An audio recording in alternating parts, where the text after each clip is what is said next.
Good morning dear students, welcome to Narayana Live Classes. Today I am going to explain 10th dated assignment. The topic is soil and the questions are based on the activity 9.6 from the textbook. Fine. So the question number 1, it is asking that what is the gram and kilogram are units of dash. Okay.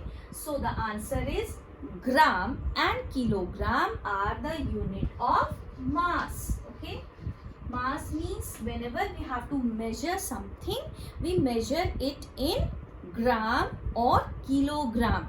Any substance, if we are buying from the shopkeeper, we measure it in kilogram or gram. So that is the unit of mass. Now the question number 2, it is asking that if the initial volume of water in the measuring cylinder is 50 ml, fine. So if the initial volume, since these questions are based on the activity, so if the initial volume of water is 50 ml and the final volume of the water in the measuring cylinder is 20 ml, okay, initial volume is 50 and the final volume is 20. So from this we have to calculate the amount of water which is absorbed by the soil. Okay, so the answer will be initial volume minus the final volume. Okay, initial minus the final volume of water, it will come to 30 ml. Okay, so 30 ml, that means 30 milliliter of water is absorbed by the soil in measuring cylinder. Fine. Now the question number 2 is weight of the water. Fine, weight of the water which is absorbed by the soil is what? So here we found out that the amount of water absorbed was 30 milliliter, and if we have to represent that thing in terms of weight, so that can be represented as 50 minus 20 is equal to 30 gram.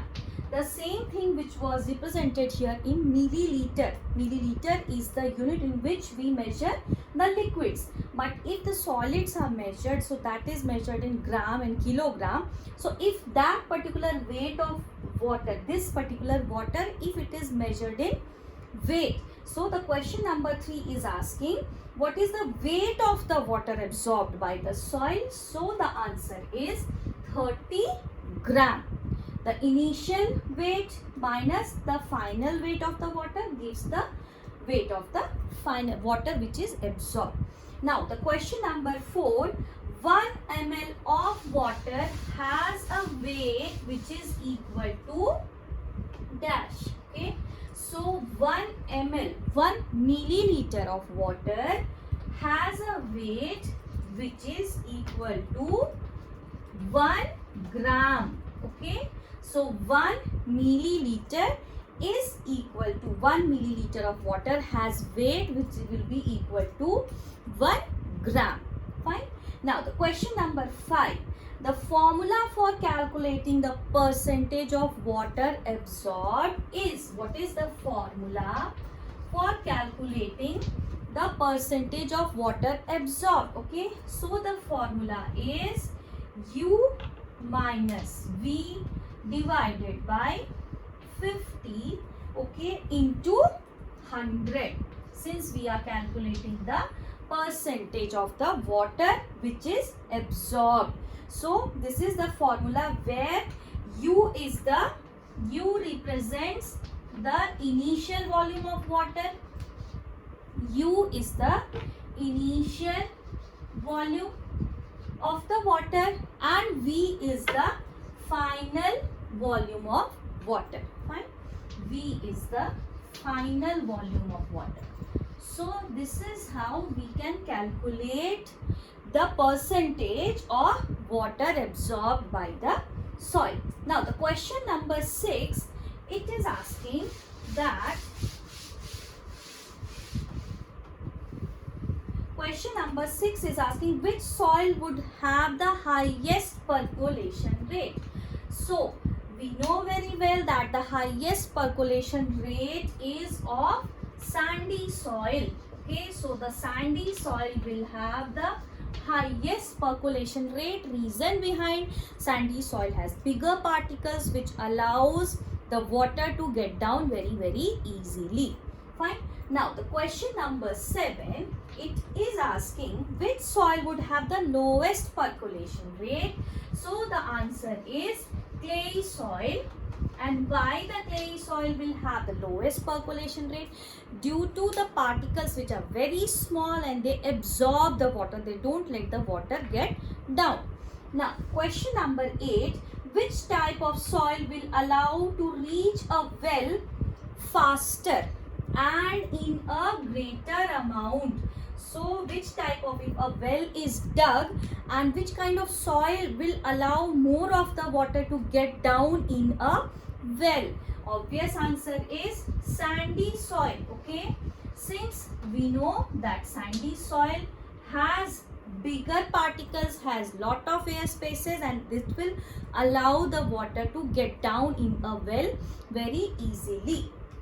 Now the question number 9, which type of soil retains highest amount of water and which type of soil retains lowest amount of water? Fine. So the question number 9, the answer to the question number 9 is that clay soil will retain the highest amount of rainwater.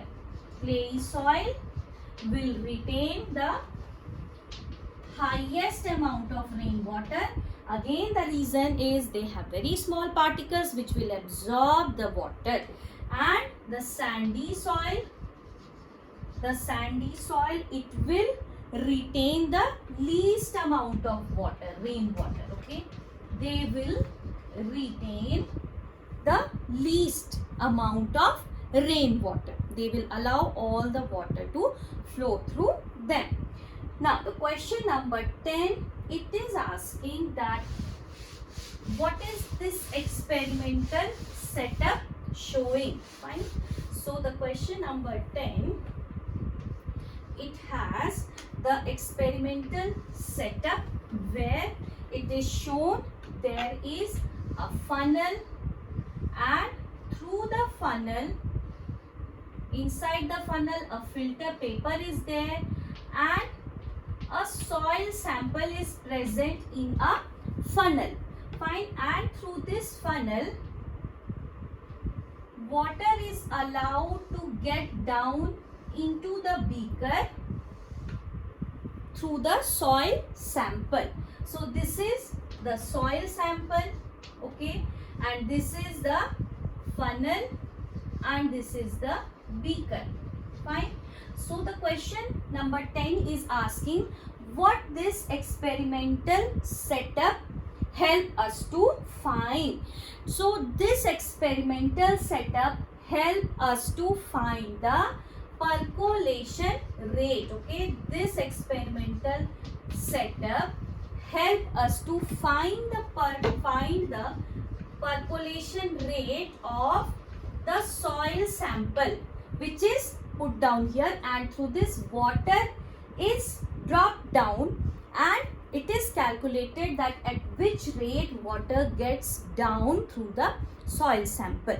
And after calculating the initial amount of water and the final water, the percolation rate can be calculated. So this experimental setup help us to find out the percolation rate of the soil sample. So students, I hope you have understood the answers very well. Thank you so much for listening. Thank you.